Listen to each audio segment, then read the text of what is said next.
இல்லை. சரி, இனிமே பேசுங்க. ஃபர்ஸ்ட்ல பேசுங்க. என்னோட பேர் வந்து ராஜசேகர், சதன் ரயில்வேயோட கமர்ஷியல் ஆஃபீஸர்.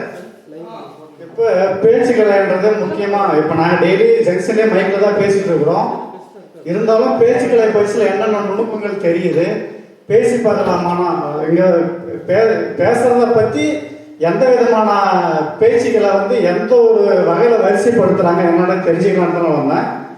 இதில் வந்து சாரோட இன்ஸ்டாகிராம் ஐடிலையும் ஃபேஸ்புக்லேயும் பார்த்து தான் சரி ஏஎஸ் குரு அகாடமிக்கு போகலாமான்ற மாதிரி ஒரு திங்க் பண்ணால், அதுக்கு முன்னாடி லீவ் கிடைக்கிறதால வேறு எங்கேயும் பிளான் பண்ண முடியல.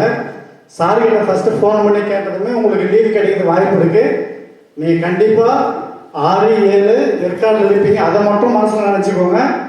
நீங்கள் ஏதோ ஒரு வகையிலேருந்து ஏதோ ஒரு வகையில் வந்து ஏற்காடு சேருவீங்க, அதில் எந்த ஒரு மாற்றமும் இல்லாமல் அவர் சொன்னார். அவர் சொன்னது எனக்கு ஒரு பெரிய அருள் வாக்கு மாதிரி.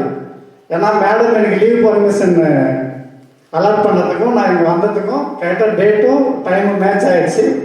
இது வந்து வார்த்தை பேச்சுக்கலைன்றது வந்து ஒரு வார்த்தையில் வந்து ஒரு மனிதரை வந்து உயர்த்தும், ஒரு மனிதரை வந்து தாழ்த்தும். அசிங்கமாக பேசலாம், அநாகரிகமாக ஆபாசமாக பேசலாம். அப்படி வந்து பார்க்கும்போது பேச்சுக்கலையில் மிக முக்கியமான ஒரு விஷயம் என்னன்னா, எப்படி அழகாகிறோமா, அலங்கார வார்த்தையாக பேசுகிறோமா, அழகான வார்த்தையாக பேசுகிறோமா, இல்லை நம்ம வந்து நத்தோட மனசை புண்படுத்துகிற மாதிரி பேசுகிறோமா, புண்படுத்தாத மாதிரி பேசுகிறோமா, இது எல்லாமே பேச்சுக்கலைக்குள்ள அடங்கியிருக்கு. இதை நாம் கொண்டு போகிறது மட்டும்தான் ஒரு பெரிய பேச்சுக்கலைக்கு உண்டான மரியாதையும் பேச்சாளருக்கு உண்டான மரியாதையான்றதை இதன் மூலியமாக நான் உணர்றேன்.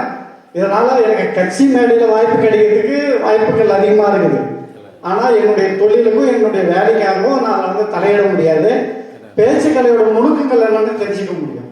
இப்போ நான் நாளைக்கு மேடை ஏறணும், கட்சியில் சேரணும், நாளைக்கு மறுநாள் காலையில் போய் நான் சேர்ந்துருவேன். அது என்னால் முடியும், அதுக்கு நான் ஆட்கள் இருக்கிறாங்க.